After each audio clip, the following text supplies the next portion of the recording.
When I was a child, I read a book about Japanese people and their culture. Ever since, I have been wondering why majority of Japanese people are old. I think this is the question of every person who knows a little bit about Japanese culture.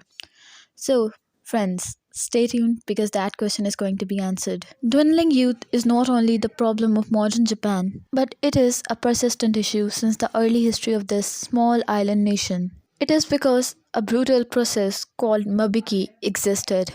Mabiki is an agricultural term meaning thinning the shoots.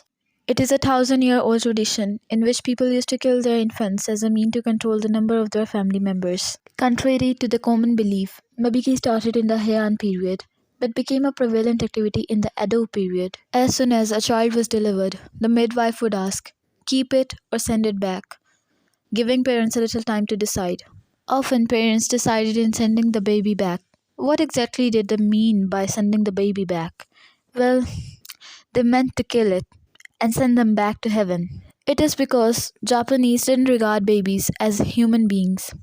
They considered them heavenly creatures who were bound to be made more human like over time. Every action, such as feeding and bathing the baby, would make a connection between the human realm and the baby itself, thus gradually transforming the heavenly baby into a human being. However, at the age of 7, they were considered full human beings and it was a crime to kill them. Different ways employed to kill those babies included ignoring the baby's cries for milk and keep it in a corner for days without any food, which eventually resulted in Mabiki.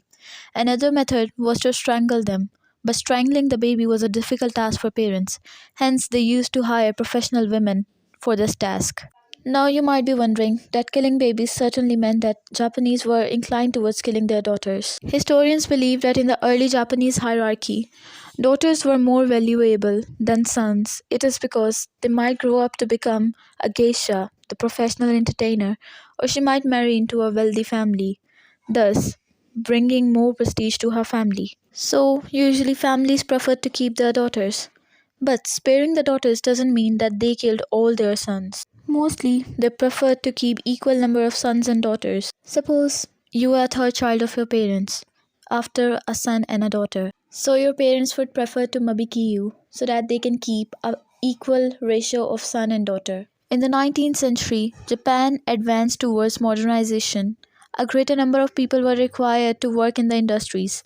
Hence, the government imposed a ban on the mabiki practice and encouraged people to have more children. Even though mabiki isn't practiced anymore, but still today, mabiki exists in the form of abortions and contraceptive pills to control the number of children. And so, more and more Japanese people are turning towards these methods to avoid having children. So, overall, the population remains old.